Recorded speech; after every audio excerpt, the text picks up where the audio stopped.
What's up, guys? Sound Alchemist here with Gershwood. and today we're answering your questions in another episode of For the Greater.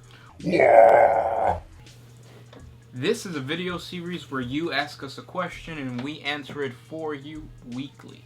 We put out 3 videos a week where you, the viewer, can ask us a question by putting comment or question in front of your question in the comment section below, and we'll answer it next week. That's right. That is what Miasgur said or asked or did. But basically, he asked, or she, who is stronger in a 1 versus 1 and in group fights, Primaris or Custodes? Good question. So what's stronger, a Custode or a Primaris? The answer to that can be found in the data sheets. Custodes. Yeah. These guys are supposed to be the best of the best. They protect the Emperor, and the Primaris guys, even though they are an improvement on the Space Marines, they're still not to that level.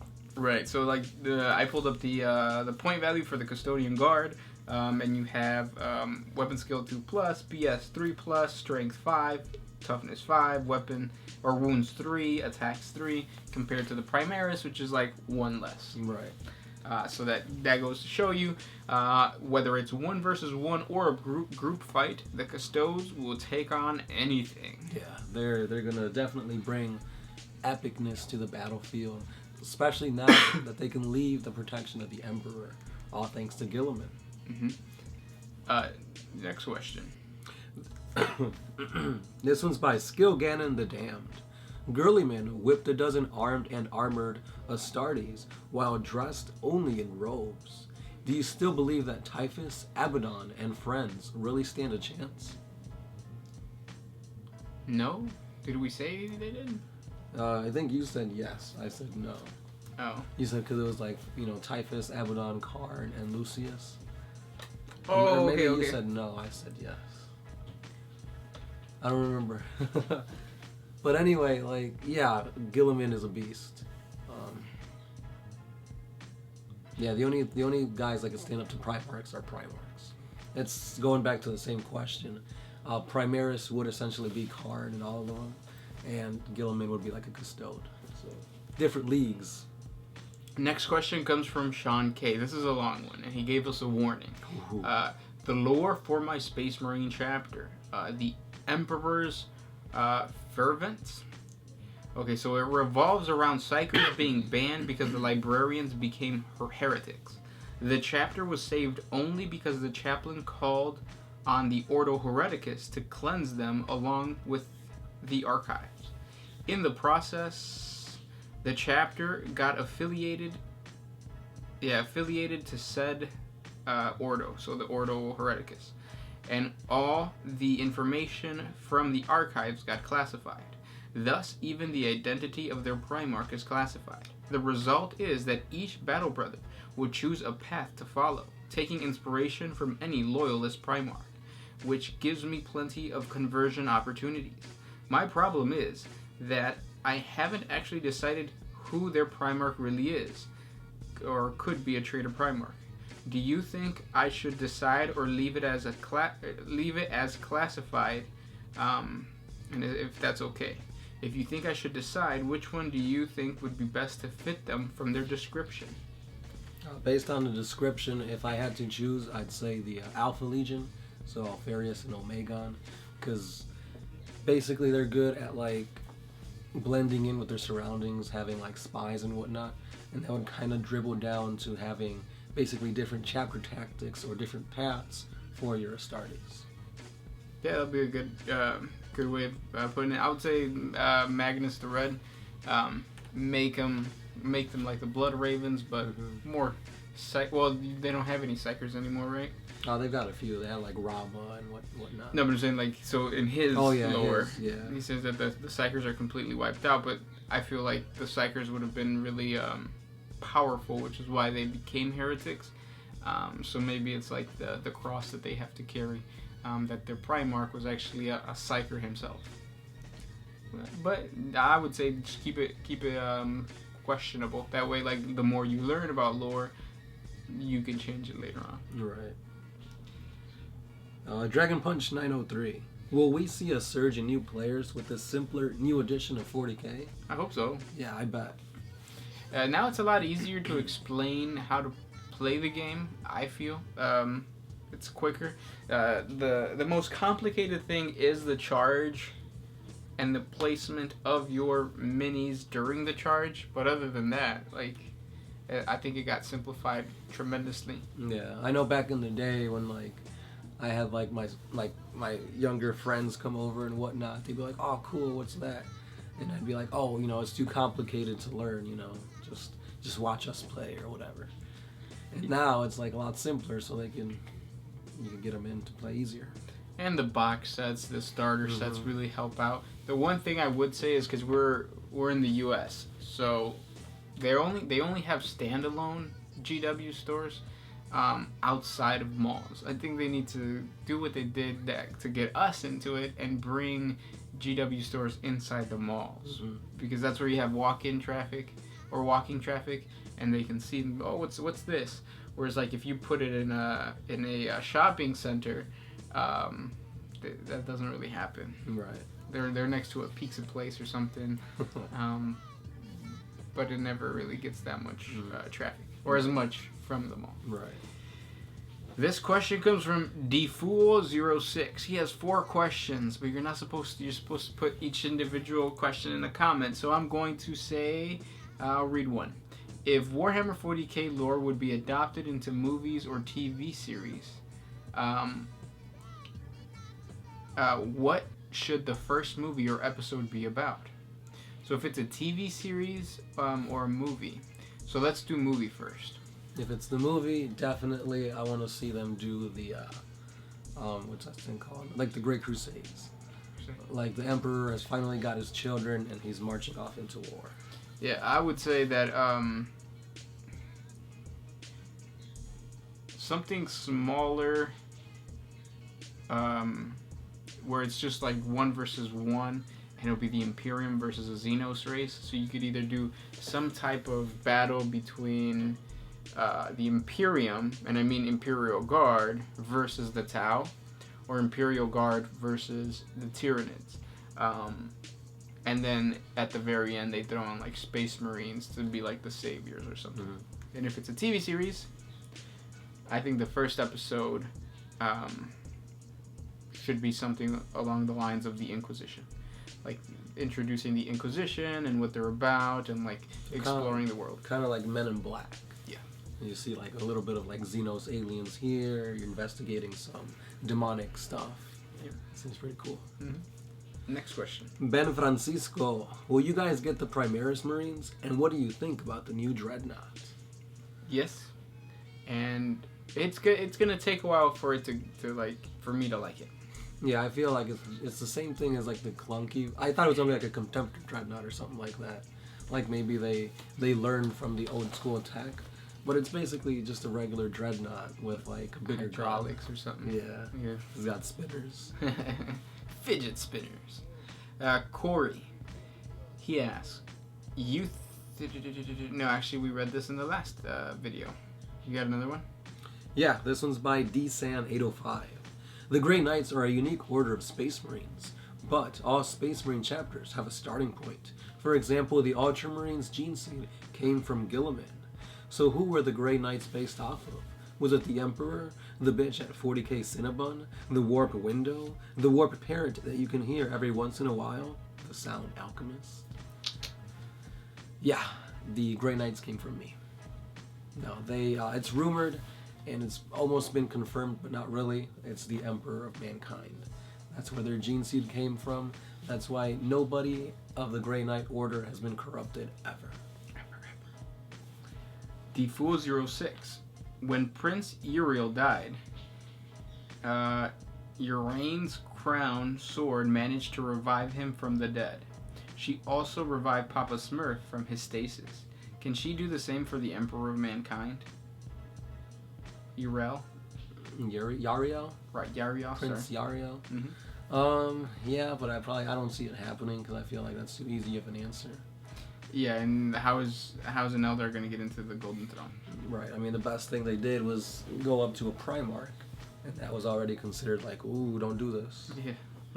Don't touch it. Don't touch it. Oh, They you touched touched it. it. But we got Gilliman now. Yeah. Hooray. Gutter Runner. Can an Orc Mech, if he was lucky enough to even have available, loot and orcify a Necron monolith into a mobile custom teleporter? And if it is possible, can he paint it red to make that damn thing go faster? Yes and yes. An orc can build anything. They just have a genetic Just a ability. position. Just there you go. Just a position. Damn, sound alchemist busting out them words. Barely, but they're coming. Yes, he can, and yeah. Yeah, for a while on eBay, there was this like custom army of like orcs and necrons like combined. It looked really badass, but it was like $6,000, so nobody was buying it. But it looked really amazing. Awesome conversion work. Next question. Rich C, is that a couch or a bed you're sitting on? A little bit of both. A futon. A futon. Next question comes from. Do you have one? Ian Boston. If Vulcan came back to the Imperium after the Salamanders found the artifacts, do you believe he would first try to strengthen his chapter? Or would he seek out his shitty brother, Lionel Johnson, and give him a grade A pimp slap and tell him to get his stuff together? Who? Lionel Johnson. If he came back? No, Vulcan came back. Oh, no, if Vulcan came back, I don't think he would look for Lion. I think if Vulcan came back, he would be more, scared about his chapter. Because aren't they almost dying too? Yeah, their gene seed's like 90%. Yeah, so he would Nasty. be worried about that. Question comes from Om Shanti. Is there a 40K World Championship? If so, who won with what army? If not, which 40K tournament do you consider the most important worldwide or in the U.S.? So in the U.S., there's the Vegas Open? Yeah. Yeah. I don't know who won. I don't know anything about. I know Tabletop Tactics went into it, and I think they came in like 7th place or something like that, or 4th place. So if you want to learn more about the competitiveness of 40K and that kind of stuff, that's a good channel to check out. Yeah, definitely sub to them. Yeah. APC Dragos. Do potatoes grow in trees? Yes. They do? Yes, in the warp. Oh, in the warp, yeah. And he also has another question. Is it true that if a lot of orcs believe something, it becomes real? Or give us an example. Potatoes growing on trees. Oh, there you go. Skill Ganon the Damned. Girly Man wiped a dozen. Oh no, we already read this. Next question. Do you have one? Yes, sir. This one's by Roberto Pompa. What are your thoughts about the Lord of Death Mortarion making a return? The question is based on some artwork from 8th edition book. For the Emperor, keep up the good work. We read that too, but it's awesome. Yeah, it was the last episode, okay. and we said it was awesome. Yeah, it's awesome stuff. Rynan Carter. If Necrons are based on ancient Egyptians, Tau based on China, more like Japan, if anything, and the Imperium is late Roman / early Dark Ages, what culture would you like to see a faction based on in the future? The Aztec and the Mayan culture. That would be really badass. Yeah, that's the only other culture that I can think of. I mean, Native Americans, but They don't have any? I mean, they do, like the Iroquois League. But no, yeah, like the Mayan, Aztec type of stuff, that'd be really awesome, because sacrificing and appeasing the emperor in like very bad ways. That'd be Sacrifices. Cool. Yeah, that'd be really cool. Do you have one more question? I have one more question for you. DFool06. What is your opinion if GW added the concept of time travel into 40K? I mean, there's a lot of potential. For example, bringing back dead Primarchs, or having demon princes be good again. The major events in the past could all be changed. They already have. So time travel is possible in the warp. You can enter the warp and come out 5 days before you even left. The most well-known story of this is when an orc war boss sent his Wog into the warp, and it so happened that they got shot out of the warp 10 minutes before they went in, and then that orc war boss saw himself in the past and said, I want a copy of my favorite gun. So the two walls collided, battled each other, and they just kind of like sizzled each other out. So it could happen.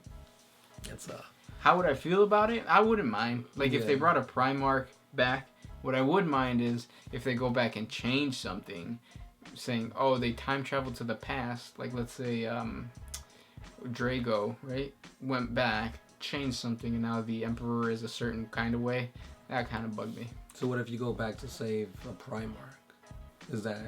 That'll bug me. So you can go back in time, just don't change things that'll irk Gershwin. Exactly. So you can go back in time, not save a Primarch, but take the Primarch out and then put him in the future. So, like, let's say... So save him? No, you don't save him, because, like, saving him is like... So kill him and then take his dead body and put it in the future. No. So let me explain. So what I'm saying is, it would be cool, or it would be really dumb, and I would hate it if they went back and they were like, no, don't decapitate Ferrus Manus, bling! Block Fulgrim Sword, and Ferrus Manus is fine, and now the Iron Hand chapter, like, progresses through history with Manus alive. That would really bother me. But you could say, go back in time right before Leman Russ, Vulcan, any of the Primarchs that are supposed to be dead, my guy, Imperial Fist. Rogodorn. No, don't kill him, block him, take him into the future, and in between that gap, they think he's either lost or dead, but in reality, he just jumped into the future. That'd be cool. I'm cool with that. So save him. You're not saving him. You are, because he's not. You're saving him, but you're saving him for later. You're not saving him. Like, you're basically doing what they did to Gilliman. Put him in a stasis tomb. Don't let him do anything for this amount of time, and then bring him back. So save him, because if they didn't put him in that stasis tomb, he would have died. His neck got slashed by a poison blade. As long as they don't let the chapter know they're alive. Know that they're alive, and as long as they don't change anything in between, because they're not changing anything. Basically, rip them out of time, let them think they're dead, and then pop them back out. Yeah, that's cool. So, like, if Batman was like, oh, his parents are dead, and then, like, when he's about to retire, it's like, oh, look, your parents are fine again. That's different, though, because he was there. Right, but everybody was there when Ferrus got his head cut off. Right, I'm not saying don't ever bring Ferrus Manus back. I'm saying, like, he's dead, leave him dead, and it's really important that he's dead because his chapter was shaped in that way, because they got to see him get decapitated. But what I'm saying is, like, Rogodorn, where it's kind of a mystery, or Vulcan, where it's a mystery, Leman Russ, where it's a mystery, it's cool to say he went into the warp, but in reality, he time traveled. Like, in reality, he just popped out, like, in 50K. That's cool. I'm cool with that. GW, do that. Alright, guys. Leave your comments below. And that was this week. Thank you so much for sending your questions. And, yeah, hit us up for more questions next week. Remember, we do this 3 times a week. Also, hit us up on Facebook, Instagram, Patreon, and Twitter for more 40K content.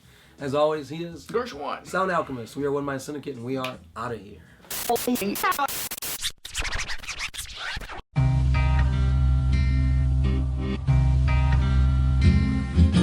Helping the kids out of their coats, the way the babies haven't been born.